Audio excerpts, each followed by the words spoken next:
se rendre compte qu'on vivait dans une espèce de désert culturel.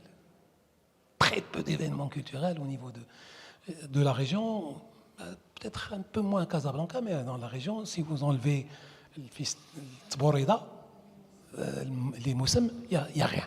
Il faut faire de la culture accessible à tout le monde et qui caractérise la région.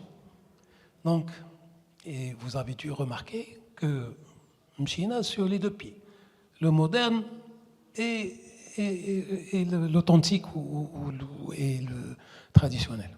Donc, et je tiens à remercier infiniment les promoteurs privés en matière de culture. Parce qu'il y a des festivals extraordinaires maintenant qui sont conduits par des privés, qui amènent des touristes de partout. De partout. Donc, vous avez...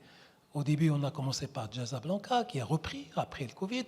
Après, j'ai la Latina, j'ai Nostalgie, la semaine prochaine, il y a le Festival du Rire, etc. Donc, c'est la semaine.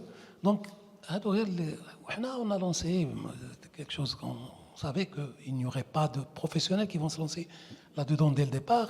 2 festivals très liés à la culture locale et qui touchent tout le territoire. L'Aïta ou le Riwaniyat. Le Riwaniyat, ça va démarrer le week-end. Donc,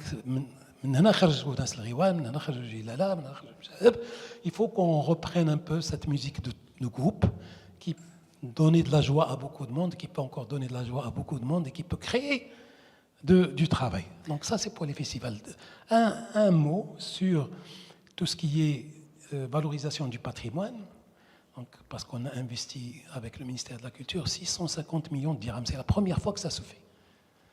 Une partie pour les festivals, une partie pour la valorisation du patrimoine, et on a identifié des points sur lesquels nous sommes en train de travailler, des casbahs, des machins, auxquels l'ALMI peut amener maintenant des touristes, et un troisième volet qui est la formation au métier de la culture, qui sont très générateurs d'emplois. Donc là aussi, la vérité, c'est là-dessus qu'on a encore un peu de difficultés.